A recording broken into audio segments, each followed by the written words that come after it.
visto 3 de las antítesis que Jesús está dando acerca de esta obediencia o de esta justicia más profunda del corazón. De esta justicia Jesús dijo, ustedes, si me van a seguir, tienen que ser más obedientes que los escribas y que los fariseos. ¿Recuerdan ustedes?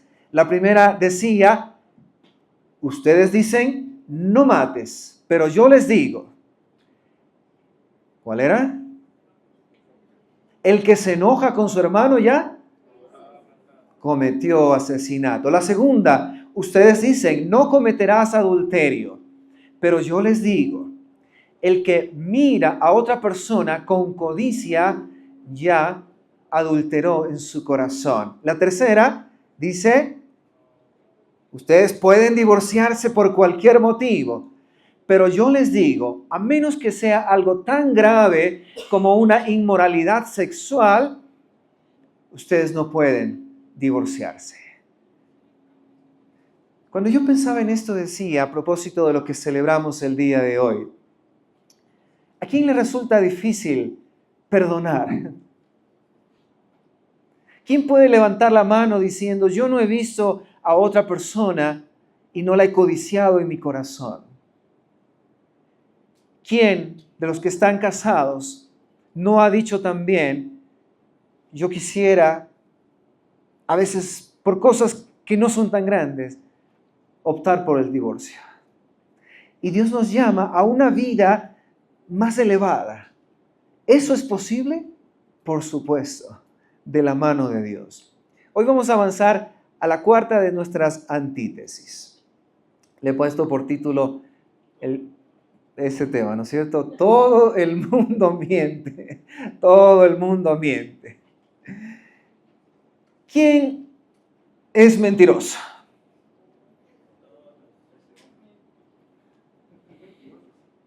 ¿Quién no es mentiroso?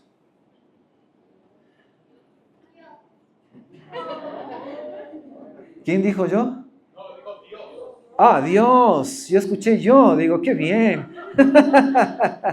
Él va a decir que venga acá a predicar. Porque yo sí soy mentiroso. No califico. Hay un artículo que estaba leyendo súper interesante, un artículo de la BBC, publicado ya hace algún tiempo atrás, en marzo del 2019. Este autor dice, todo el mundo miente. Las personas mienten sobre cuántas copas bebieron antes de volver a casa. Mienten sobre la frecuencia con que van al gimnasio. Mienten sobre el precio de sus zapatos nuevos. Mienten sobre haber leído tal libro. Dicen que están enfermas cuando están sanas. Dicen que llamarán cuando no lo harán. Dicen que el problema no es el otro cuando sí lo es. Dicen que te quieren cuando no es así. Dicen que son felices cuando están deprimidas. Dicen que les gustan las mujeres cuando en realidad les gustan los hombres. Este autor dice, las personas mienten a sus amigos, mienten a sus jefes, mienten a los niños, mienten a sus padres, mienten a sus médicos, mienten a los maridos, mienten a las esposas, se mienten a sí mismas y sin sombra de duda, mienten en las encuestas. Qué interesante, me reía con esto. El artículo menciona, bueno, que este es el inicio justamente de este libro que lleva por título Todo el mundo miente. Este autor, después de 4 años de investigación, lanza este libro. Él sostiene que al único al que no le mentimos, ¿adivinen quién es? A Google.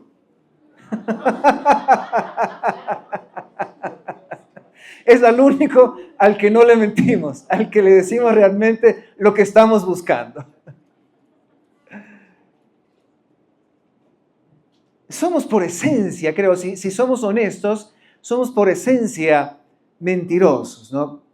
En nuestra reunión anterior vimos cómo los rabíes eran tendientes a esa permisividad en su actitud hacia el divorcio. Hoy veremos que también eran tolerantes sobre el tema del lenguaje usado en el asunto de los juramentos. Ese es el tema de hoy. Vamos a leer brevemente Mateo 5, 33 al 37. Mateo 5, 33 al 37. Dice así: También han oído que se dijo a sus antepasados: no faltes a tu juramento, sino cumple con tus promesas al Señor. Pero yo digo, no juren de ningún modo, ni por el cielo, ni por el trono de Dios, ni por la tierra, porque es el estrado de sus pies, ni por Jerusalén, porque es la ciudad del gran rey. Tampoco jures por tu cabeza, porque no puedes hacer que ni uno solo de tus cabellos se vuelva blanco o negro. Cuando ustedes digan sí, que sea realmente sí, y cuando digan no, que sea no. Cualquier cosa que digan más allá de esto proviene del maligno. Bueno, este es otro ejemplo del tratamiento errado de las Escrituras que estos fariseos, rabíes, maestros de la ley le daban al Antiguo Testamento y que Jesús está confrontando aquí, como los ejemplos anteriores que hemos hablado. ¿Y qué hacían ellos? ¿Recuerdan lo que hacían? Amoldaban la Biblia a su conveniencia. Estiraban algunos textos y encogían otros para poder, ¿qué cosa? Cumplirlos. Bueno, si esto es muy estrecho, entonces lo estiro un poco. Si esto es demasiado estirado, entonces lo encojo un poco. Y esto es lo que ellos hacían. Y esta no es la excepción. Como siempre, que tenemos acá, la antítesis, estas que estamos viendo, ¿no? Ustedes dicen, pero yo les digo, empieza con ese, con el ustedes dicen. ¿Qué dice?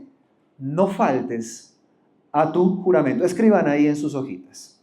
Ustedes dicen, no faltes a tu juramento. Escríbanlo ahí. Esto es lo que los fariseos decían, lo que los escribas estaban diciendo. No faltes a tu juramento. Leamos nuevamente el versículo 33, dice: También han oído que se dijo a sus antepasados: no faltes a tu juramento, sino cumple con tus promesas al Señor.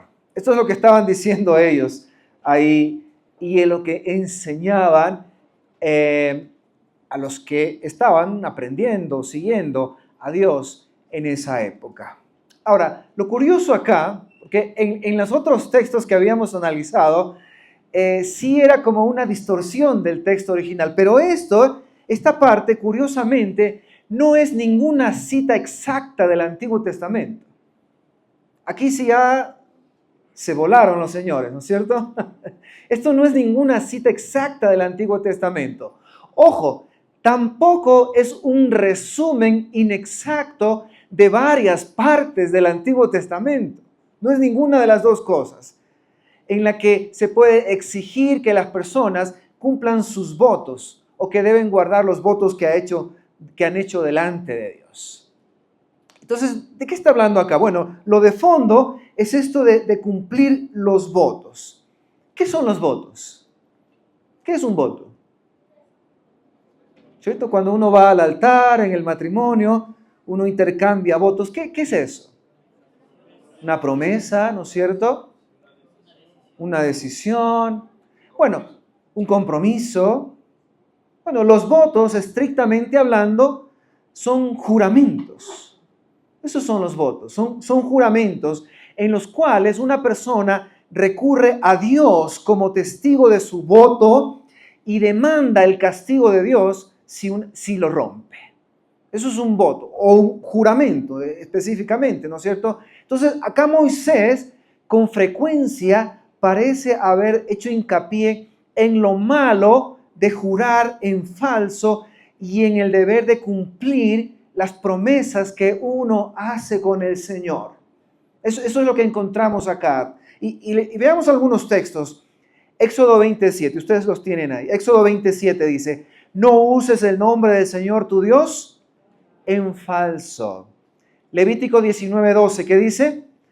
No juren en mi nombre solo por jurar, ni profanen el nombre de su Dios. Números 32, ¿qué dice? Cuando un hombre haga un voto al Señor o bajo juramento, haga un compromiso, no deberá faltar a su palabra, sino que cumplirá con todo lo prometido. Deuteronomio 23:21, ¿qué dice? Si le haces una promesa al Señor tu Dios, no tardes en cumplirla, porque sin duda Él demandará que se la cumplas. Si no se la cumples, habrás, ¿qué dice ahí? No hay que estudiar 5 años de teología, ni más, para darse cuenta acá que el énfasis está en que la persona tiene que cumplir lo que promete. Eso es lo que dice claramente aquí. Entonces, lo que prohíbe aquí, el falso juramento. ¿Y el falso juramento, cómo se llama eso, abogado? Perjurio. Eso es el falso juramento, es un perjurio. Es decir, hacer un voto y después romperlo. Esto me hace acordar a una persona que me dijo una vez, oye, Obed, esto de seguir al Señor está bastante complicado. Yo por eso he tomado una sabia decisión. Yo no le hago ninguna promesa a Dios. Ni a nadie. Porque yo no quiero tener compromisos con nadie, me decía esta persona. Entonces yo no hago promesas a nadie, ni estoy prometiendo nada a nadie. Qué inteligente, le decía yo. Qué sabio que eres. Te voy a invitar a mi iglesia para que nos des una charla. Pero los fariseos, ¿qué hicieron? Siempre con la trampa, ¿no? Ellos se pusieron a trabajar en estas como embarazosas prohibiciones y cómo restringirlas. Eso es lo que hicieron ellos. Entonces, desviaron la atención de la gente del voto mismo y la necesidad de guardarlo a la fórmula que se usaba para hacerla. Entonces, argumentaron que lo que la ley prohibía, en realidad no era tomar el nombre de Dios, escúcheme bien, con cursiva y negrilla, en vano. Ese no era el problema para ellos. El problema era negrillas y cursiva, tomar el nombre de Dios en vano. ¿Me siguen? No. Repito esto. Ellos dijeron, el problema no está en tomar el nombre de Dios en vano. El problema está en tomar el nombre de Dios. ¿Ahora sí? No, oh, Dios mío. No entendí.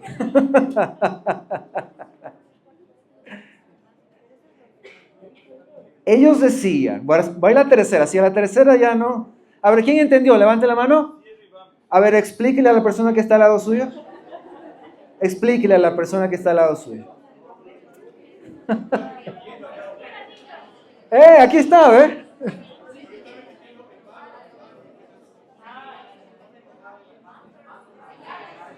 No, esto está bien. Ellos decían que el problema era tomar el nombre del Señor, ¿no es cierto? Y el problema no era que sea en vano. Ahora sí.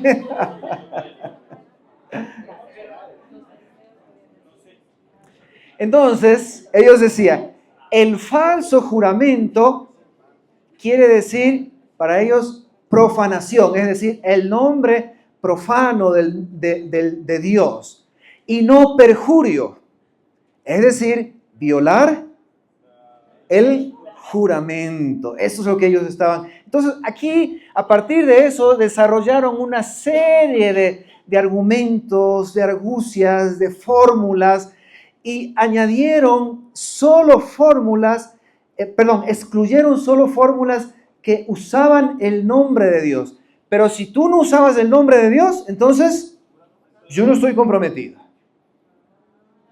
¿Ya? Es como dicen allá en mi tierra, ustedes saben, ¿no es cierto? Cuando uno quiere tener credibilidad, uno dice, por Diosito Santo, te juro que... Así se dice ahí, ¿no? Por Diosito Santo. Entonces lo que yo quiero es buscar credibilidad.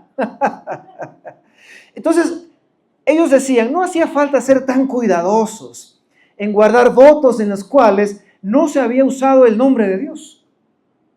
No hacía falta. Entonces Jesús despreció eso, ¿no? Porque estamos entendiendo este tipo de falso razonamiento y en un relato que está aquí en Mateo 23, que se le conoce como los ayes, que son como decir, esto es lo malo que les va a pasar a ustedes. Así se le conoce a este segmento, se les llaman los ayes. Ahí Jesús denuncia esta práctica que ellos tenían. Permítame leerlo brevemente, creo que ustedes lo tienen ahí. Dice, hay de ustedes, guías ciegos, que dicen, si alguien jura por el templo, no significa nada. Pero si jura por el oro del templo, queda obligado por su juramento. Y Jesús les dice, ciegos, insensatos, ¿qué es más importante? ¿El oro o el templo que hace sagrado al oro? Viene otra. También ustedes dicen, si alguien jura por el altar, no significa nada. Pero si jura por la ofrenda que está sobre el altar, queda obligado por ese juramento. ¿Qué dice Jesús?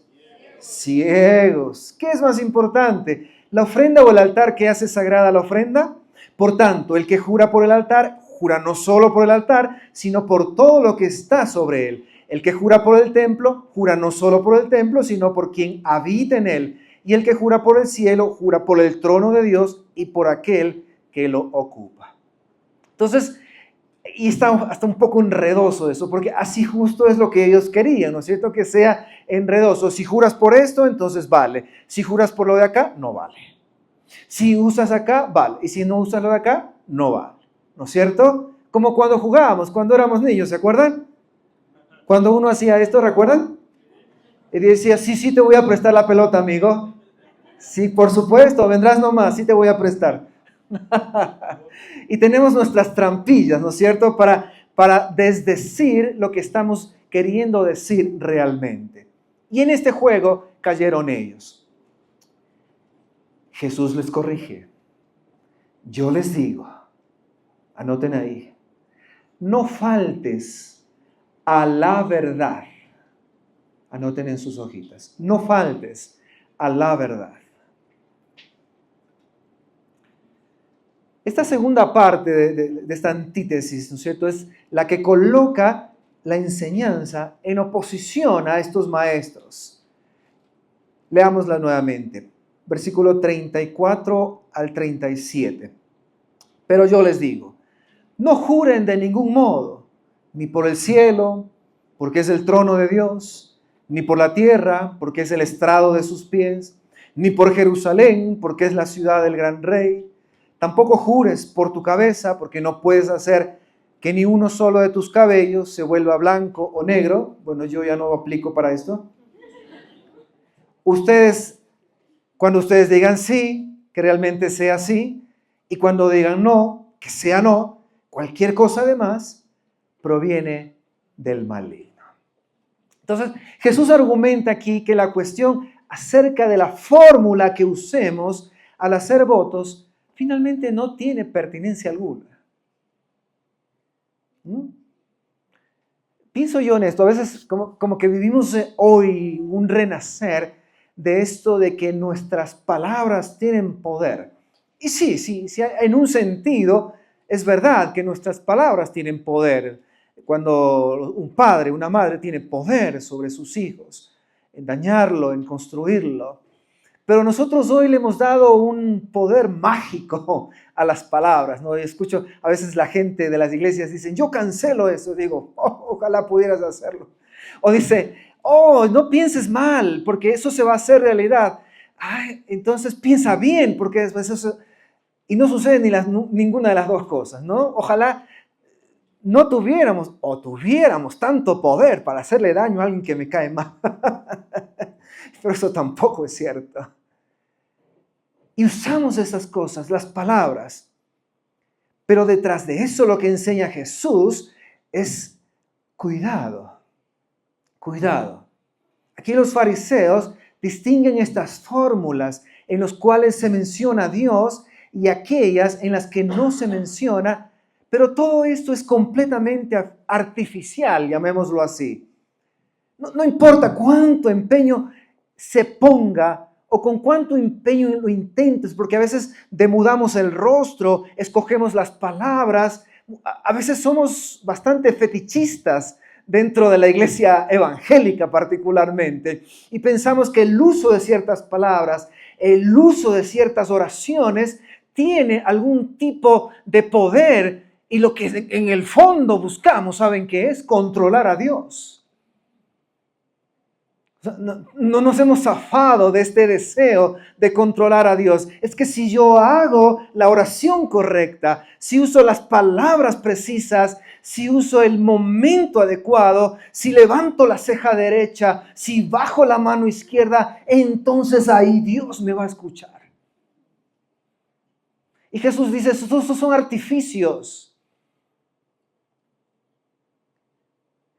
Es interesante, ¿no? Si hacen su voto por el cielo, dice Jesús, este es el trono de Dios. Si por la tierra, ese es el estrado de sus pies. Si por Jerusalén, bueno, es la ciudad del gran rey. Si juran por su cabeza, en verdad, ella les pertenece en un sentido, pero nadie puede hacer que le salgan cabellos. ¿No es cierto? ¿Cuándo era que estaban en la casa? Yo me torcí un poco la espalda jugando tenis y me visitaron a Andresito. Y estaba yo ahí con ¿cómo se llama? El fisioterapista. Y entonces creo que el Andresito me dice, ¡ay, ha sido bien peludo! Y yo le digo, es que ya a una edad se esconden los pelos y se salen por otro lado. No podemos controlar muchas cosas. Estamos en las manos de Dios. No podemos controlar que el cabello se haga blanco cuando somos viejos o cuando estamos jóvenes. No podemos, si no es negro. Eso es lo que Jesús dice aquí. Tú no tienes el control de lo que tú quisieras tener. Tú quieres controlar a Dios a través de fórmulas, de rituales, pero Dios no es controlable. Alguien me decía a mí, entonces, ¿por qué oramos, Obed? Yo le digo, bueno, Dios es como un padre al que podemos pedirle cosas y Él sabe que es mejor para nosotros, pero también oramos y sobre todo, pienso yo, para someternos a la voluntad de Dios, no para someter a Dios a nuestra voluntad.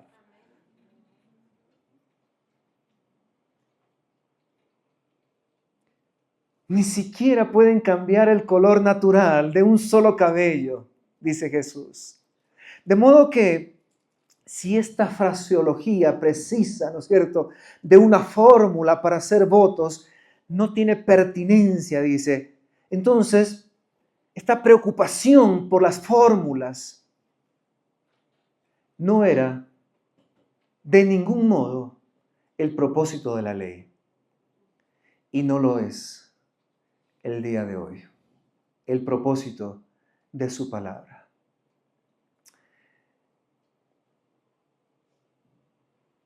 Cualquiera puede aprenderse una fórmula, ¿no es cierto?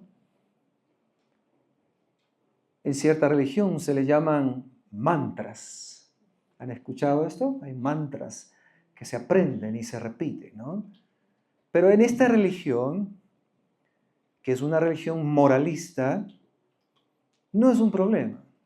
Pero si tú quieres seguir a Jesús, esto sí es un problema.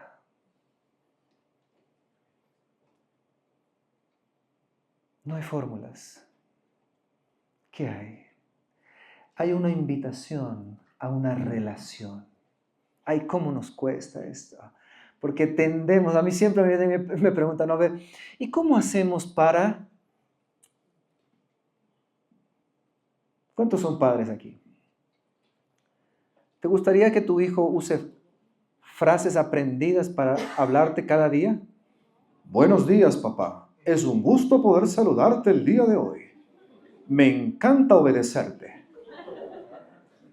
Creo que Dios bendecirá mi día si el día de hoy te obedezco fielmente. Buen día, papá. Y todos los días te dicen lo mismo, ¿no? ¿Qué es lo que queremos los padres con nuestros hijos? una relación natural. Hablemos, ¿qué te pasó hoy? Los días son diferentes, cambian. Hay una invitación, ¿no es cierto? Porque la fórmula finalmente no agrega nada de solemnidad que el voto parece tener en sí mismo, ¿no? Entonces, un voto es obligatorio, independiente de la fórmula que se utilice. Y ahí viene nuestra relación con Dios, nuestra obediencia a Dios y por supuesto que esa veracidad en nuestra relación con Dios se refleje en nuestra veracidad en nuestra relación con los demás. Aquí en el versículo 34 dice, no juren de ningún modo, dice Jesús. ¿Qué está haciendo aquí? ¿Jesús está prohibiendo radicalmente el juramento? El versículo 37 dice, cuando ustedes digan sí, que sea sí. Y cuando ustedes digan no, que sea no. Bueno, hoy se ha perdido tanto esto, ¿no es cierto? Ya casi no nos creemos. Antes, yo me acuerdo, les he contado de mi papá, ¿no? Es un hombre de Dios, un hombre veraz, realmente, una de las pocas personas veraces que yo conozco, ¿no? Y ahí en el pueblo, allá donde está la hacienda, la finca de mi papá, es un hombre conocido por su veracidad, ¿no? Cuando le dicen por su segundo nombre manavita, ¿no? Pero se llama Pablo. No les voy a decir el segundo nombre de mi papá porque se van a reír. Entonces allá le dicen Don Pablo, ¿no? Cuando Don Pablo dice, así es. ¿Qué pasó aquí? Dijo Don Pablo. Ah, no, entonces así es. Si Don Pablo dijo que venía el lunes, entonces así es. Si Don Pablo dijo que te pagaba el viernes, entonces así es. No hay espacio para la duda con Don Pablo. Don Pablo es un hombre veraz. Él no necesita juramentos. Y lo molestamos, que mi papá es un hombre muy fuerte, ¿no? Digo, Don Pablo, ¿me puede jurar que me va a traer? Yo digo, escápate de ahí porque te sale un zarpazo de mi papá. Yo no tengo que jurarte nada. Yo no tengo que prometerte nada. Y él tiene una voz muy fuerte, dice, y si yo te digo que es el lunes, es el lunes. Sin juramentos, sin promesas. Si yo digo, así es. ¿No es cierto? Aquí están los nietos, ¿no? Y eso es lo que Jesús está diciendo aquí. Y Jesús añade aquí que cualquier cosa de más proviene del maligno. ¿Qué quiere decir Jesús con esta frase? Probablemente de nuestros corazones y de nuestra natural falsedad. Y también de aquel que Jesús describió como mentiroso y padre de toda mentira. ¿Por qué?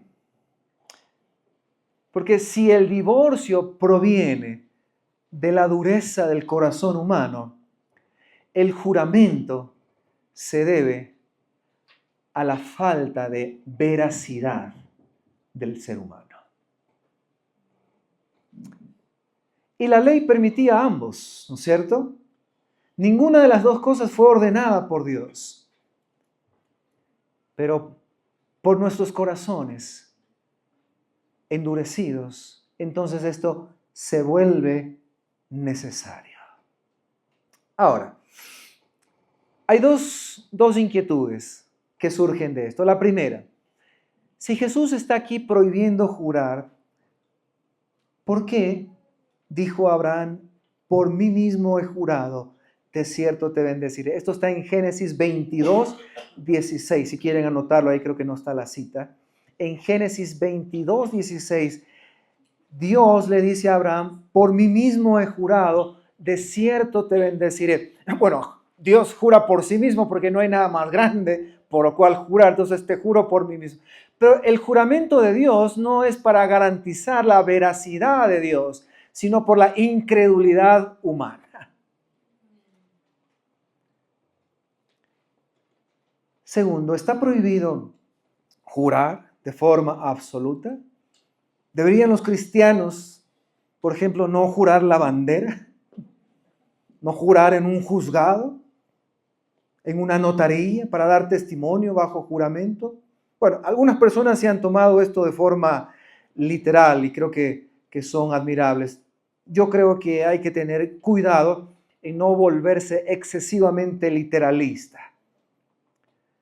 Recordemos que Jesús mismo, cuando se presentó ante el sumo sacerdote, lo puso bajo juramento. Está en Mateo 26:53. Dice: te conjuro por el Dios viviente que nos digas si eres tú el Cristo, el Hijo de Dios. ¿Y qué dijo Jesús? Dijo: yo soy. O sea, aceptó, le tomó la palabra.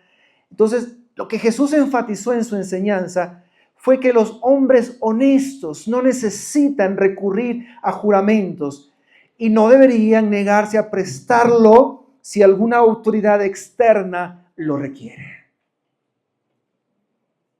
¿Ok? ¿Están de acuerdo? Bueno, pueden disentir conmigo. Allá afuera los espero.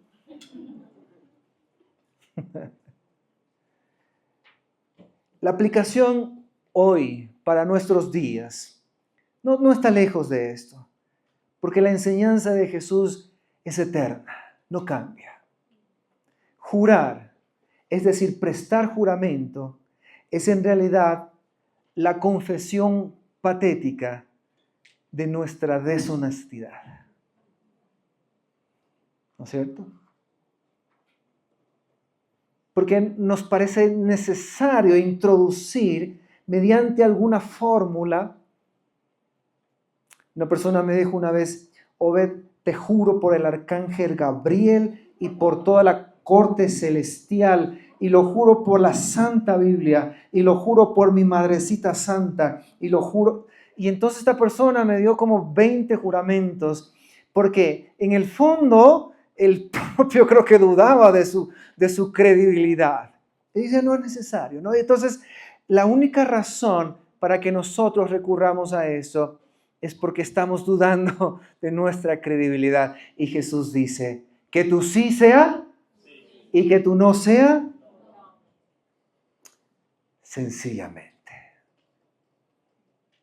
Este era el testimonio de los primeros creyentes. ¿Han escuchado ustedes del historiador Flavio Josefo?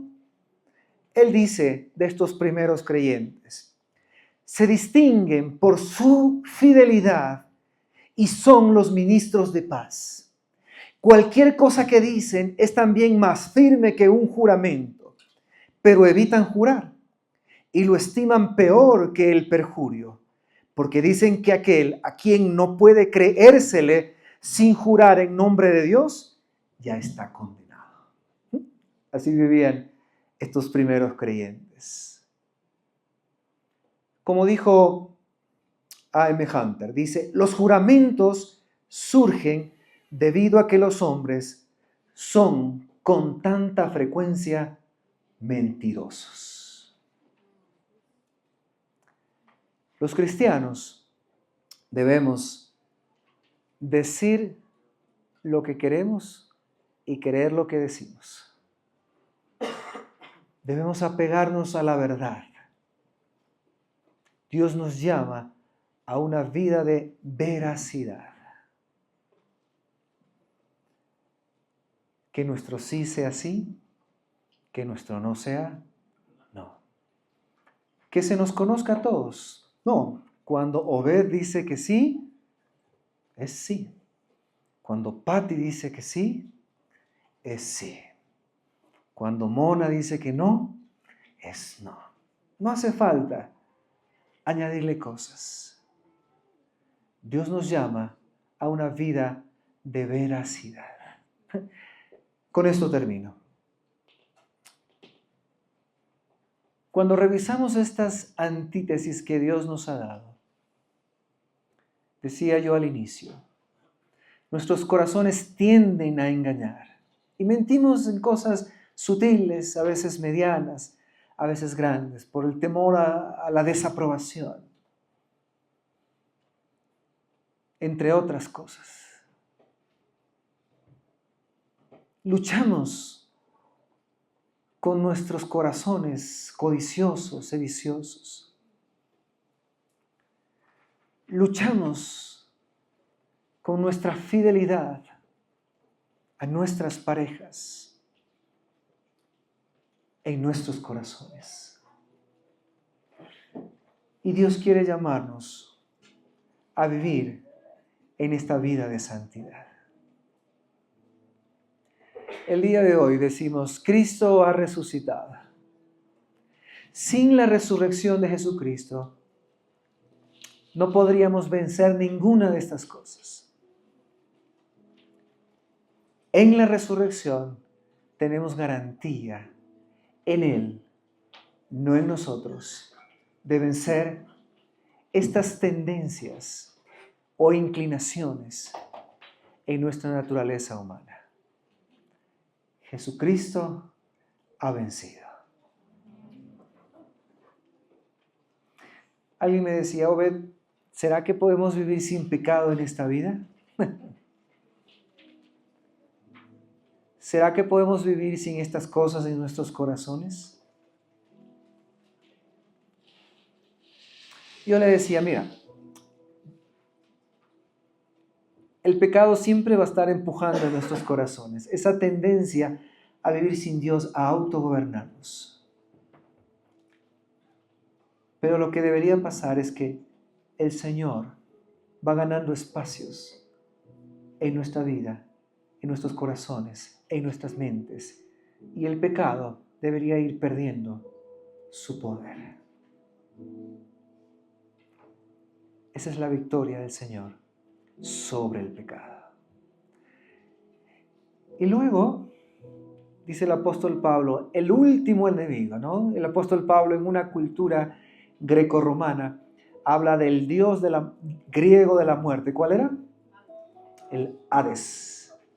Y usa este dios griego de la muerte, y Cristo dice, Jesús venció al Hades, al dios de la muerte. Mientras vivamos en este mundo, vamos a bregar, ¿sí? Eso nos va a pasar a todos, con el dolor, con la enfermedad, con el pecado. Pero en Él tenemos victoria sobre este enemigo. Y cuando ya no estemos en esta vida, Él venció a la muerte. Amén.